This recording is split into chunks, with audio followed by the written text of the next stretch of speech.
ہم غزہ کو خریدنے نہیں جا رہے، اسے امریکی انتظامیہ کے ماتحت لیں گے۔ ہر روز امریکی صدر ڈونلڈ ٹرمپ کا نیا پینترا سامنے آنے لگا۔ غزہ امریکہ کے ماتحت ہوگا۔ ٹرمپ کی شاہ عبداللہ سے ملاقات میں بھی ہٹ دھرمی برقرار۔ اردن، مصر اور سعودی عرب نے فلسطینیوں کی بے دخلی کا ٹرمپ کا منصوبہ مسترد کر دیا۔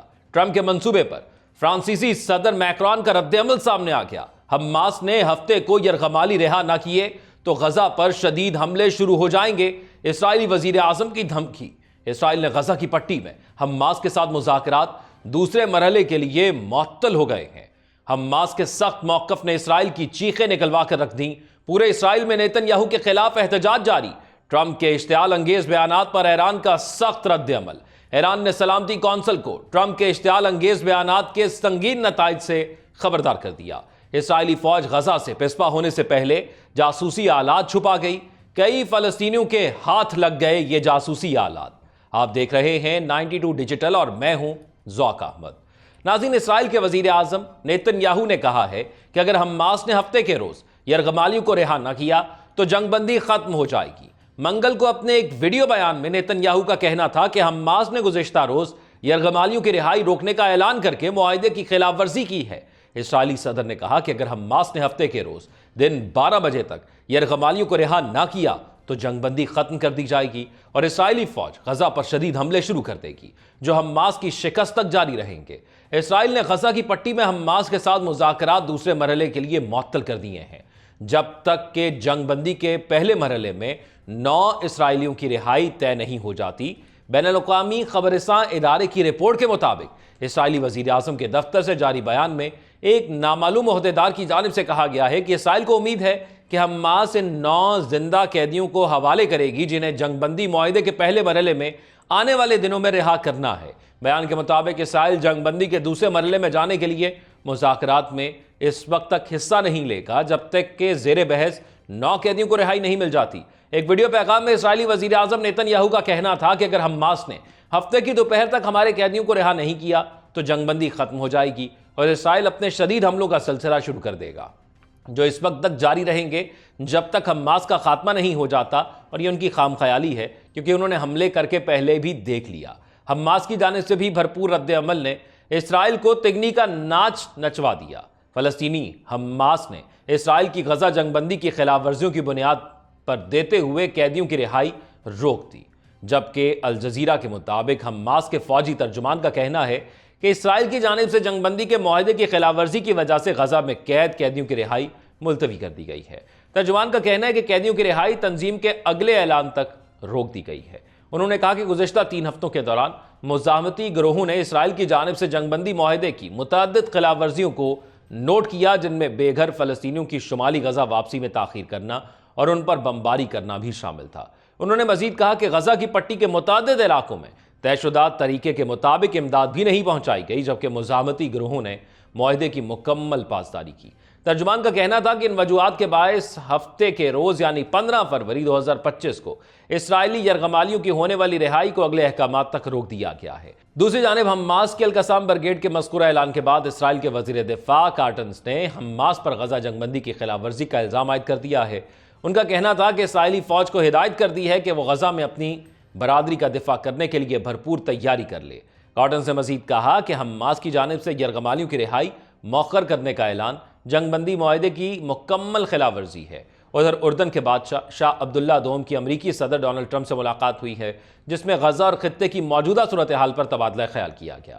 غیر ملکی خبررساں ایجنسی کے مطابق منگل کو اردن کے بادشاہ شاہ عبداللہ وائٹ ہاؤس میں صدر ٹرمپ سے ملاقات کے لیے پہنچے۔ اس موقع پر امریکی صدر ٹرمپ نے کہا کہ ہم غزہ کو خریدنے نہیں جا رہے، غزہ کو امریکی انتظامیہ کے ماتحت لیں گے۔ ان کا کہنا تھا کہ اسرائیل سے مغربی کنارے کا الحاق بھی ہوگا۔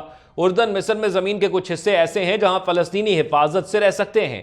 99% امید ہے کہ مصر کے ساتھ مل کر حل نکال لیں گے۔ دوسری جانب شاہ عبداللہ کا کہنا تھا کہ خطے میں امن اور خوشحالی کے خواہاں ہیں۔ ٹرمپ کی حمایت انہی مقاصد کے حصول کے لیے کریں گے۔ ہمیں وہ کرنا ہے جو ہمارے اور سب کے مفاد میں ہو۔ ہمیں ابھی مصر کی طرف سے آنے والے منصوبے کا انتظار کرنا چاہیے۔ امریکی صدر سے ملاقات کے بعد اردن کے شاہ عبداللہ نے اپنے ایک بیان میں کہا کہ ٹرمپ سے ملاقات میں غزہ سے فلسطینیوں کی نقل مکانی کو مسترد کرنے کا اعادہ، 2 ریاستی حل کی بنیاد پر امن کا حصول ہی علاقائی استحکام کو یقینی بنانے کا راستہ ہے۔ شاہ عبداللہ کا کہنا تھا کہ ٹرمپ امن پسند ہے، انہوں نے غزہ جنگ بندی یقینی بنانے میں اہم کردار ادا کیا۔ غزہ جنگ بندی برقرار رکھنے کے لیے امریکہ اور سٹیک ہولڈرز کی طرف دیکھتے ہیں۔ اس سے قبل ڈونلڈ ٹرمپ نے کہا تھا کہ میرا خیال ہے کہ اردن پناہ گزین لینے پر تیار ہو جائے گا۔ اردن اور مصر اگر پناہ گزینوں کو نہیں لیتے تو ان دونوں ممالک کی امداد بند کر سکتے ہیں۔ اردن، مصر اور سعودی عرب نے فلسطینیوں کی بے دخلی کا امریکی صدر ڈونلڈ ٹرمپ کا منصوبہ مسترد کر دیا۔ غیر ملکی میڈیا رپورٹس کے مطابق مصر نے فلسطینیوں کو بے دخل کیے بغیر غزہ کی تعمیر نو کا جامع منصوبہ پیش کرنے کا اعلان کیا ہے۔ مصری وزارت خارجہ نے کہا ہے کہ خطے میں جامع اور منصفانہ امن تک پہنچنے کے لیے امریکی صدر ٹرمپ کے ساتھ تعاون کے منتظر ہیں۔ سرکاری میڈیا کے مطابق مصر نے فلسطینی شہریوں کے لیے جگہ مختص کرنے کی تجویز مسترد کر دی۔ دوسری جانب اردن کے شاہ عبداللہ نے کہا کہ امریکی صدر ٹرمپ سے ملاقات میں غزہ سے فلسطینیوں کی نقل مکانی مسترد کرنے کا اعادہ کیا اور دو ریاستی حل کی بنیاد پر زور دیا۔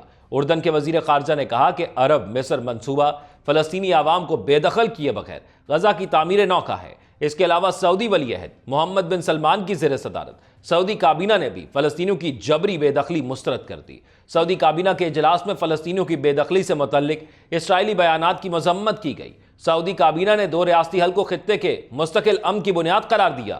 فرانسیسی صدر نے بدھ کی صبح کہا کہ غزہ کے مسئلے پر نقل مکانی یا بے دخلی جیسے موضوعات پر فکر نہیں کرنا چاہیے اور اس سے لوگوں کی توہین نہیں ہونی چاہیے۔ فرانسیسی صدر ایمانوئل میکرون نے بدھ کی صبح اپنے امریکی ہم منصب ڈونلڈ ٹرمپ کے غزہ کے باشندوں کو بے دخل کرنے کے منصوبے کو مسترد کر دیا۔ غیر ملکی میڈیا کے ساتھ ایک انٹرویو میں میکرون نے غزہ کے لیے ٹرمپ کے منصوبے کے بارے میں کہا کہ آپ غزہ میں 20 لاکھ لوگوں کو یہ نہیں بتا سکتے کہ آپ کو ابھی وہاں سے جانا پڑے گا۔ انہوں نے وضاحت کی، صحیح نقطہ نظر غزہ کے لیے نقل مکانی اور بے دخلی کا عمل نہیں ہے بلکہ ایک سیاسی نقطہ نظر ہے۔ اس کے علاوہ غزہ کی تعمیر نو کے لیے کسی بھی نقطہ نظر کا مطلب لوگوں کی بے عزتی کرنا نہیں ہے۔ اسرائیلی فوج نے غزہ جنگ بندی معاہدے کی خلاف ورزیاں کرتے ہوئے فائرنگ سے ایک اور فلسطینی کو شہید کر دیا۔ غیر ملکی میڈیا کے مطابق ایک طرف فلسطینیوں کا اپنے تباہال گھروں میں لوٹنے کا سلسلہ جاری ہے تو دوسری جانب قابض اسرائیلی فوج کی جانب سے جنگ بندی معاہدے کی خلاف ورزیاں بھی جاری ہیں۔ عرب میڈیا رپورٹس کے مطابق اسرائیلی فوج نے رفح میں فائرنگ کر کے ایک فلسطینی کو شہید کر دیا جبکہ اسرائیلی فوج غزہ سے پسپا ہونے سے پہلے جاسوسی آلات چھپا گئی۔ کئی مقامات پر چھپے اسرائیلی جاسوسی آلات گھروں کو واپس آنے والے فلسطینیوں کے ہاتھ بھی لگ گئے۔ ادھر یمن کے حوثیوں نے غزہ پر دوبارہ حملوں کی صورت میں اسرائیل کو دوبارہ نشانہ بنانے کا اعلان بھی کر دیا۔ اسرائیلی یرغمالیوں کے اہل خانہ نے اسرائیلی وزیر اعظم نیتن یاہو کے دفتر کے باہر مظاہرہ کیا اور یرغمالیوں کو ہر صورت رہا کرانے کا مطالبہ کیا۔ مظاہرین کو منتشر کرنے کے لیے پولیس نے تشدد بھی کیا۔ اس کے علاوہ غزہ کی تباہال صورتحال کو دیکھتے ہوئے اقوام متحدہ نے اس کی تعمیر نو پر آنے والے خرچے کا تخمینہ لگایا ہے اور بتایا ہے کہ غزہ کی تعمیر نو کے لیے 53 ارب ڈالر سے زائد درکار ہوں گے۔ ایران نے اقوام متحدہ کی سلامتی کونسل کو امریکی صدر ٹرمپ کے اشتعال انگیز بیانات کے سنگین نتائج سے خبردار کر دیا۔ غیر ملکی میڈیا کے مطابق ایران کی جانب سے اقوام متحدہ کی سلامتی کونسل کو خط لکھا گیا ہے جس میں امریکی صدر ڈونلڈ ٹرمپ کے اشتعال انگیز بیانات کے سنگین نتائج سے خبردار کیا گیا ہے۔ ایرانی مندوب نے خط میں کہا کہ ٹرمپ کے طاقت کے استعمال کے دھمکی آمیز بیانات انتہائی تشویشناک اور غیر ذمہ دارانہ ہیں۔ ٹرمپ کے لاپرواہ اشتعال انگیز بیانات میں بین الاقوامی قانون کی کھلی خلاف ورزی ہیں۔ انہوں نے یہ بھی کہا کہ سلامتی کونسل کو ایسے نامناسب بیانات کے سامنے خاموش نہیں رہنا چاہیے۔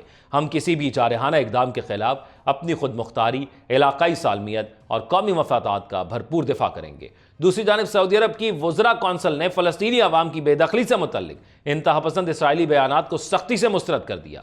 ریاض میں ولی عہد اور وزیر اعظم شہزادہ محمد بن سلمان کی صدارت میں کابینہ کا اجلاس منعقد ہوا۔ اجلاس میں سعودی عرب کی وزراء کونسل کی جانب سے فلسطینی عوام کی ان کی سرزمین سے بے دخلی سے متعلق انتہا پسند اسرائیلی بیانات کی سخت الفاظ میں مذمت کی گئی ہے۔ اس موقع پر مسئلہ فلسطین کے حوالے سے سعودی عرب کی حکومتی پالیسی پر زور دیتے ہوئے دو ریاستی حل کو خطے کے مستقل امن کی بنیاد قرار دیا گیا۔ اجلاس میں مختلف عالمی اور مقامی معاملات پر بھی زیر غور آئے جس میں کابینہ کو ولی عہد کے ساتھ اردنی فرمانروا شاہ عبداللہ ال ثانی اور متحدہ عرب امارات کے صدر شیخ محمد بن زائد ال نہیان کی ٹیلی فونک گفتگو سے آگاہ کیا گیا ہے۔ ناظرین، یہ مشرق وسطیٰ کی تازہ ترین صورتحال ہے۔ اس کے حوالے سے آپ کی کیا رائے ہے؟ آپ کمنٹ سیکشن میں آگاہ کیجیے گا۔ اپنا خیال رکھیے گا۔ اللہ حافظ۔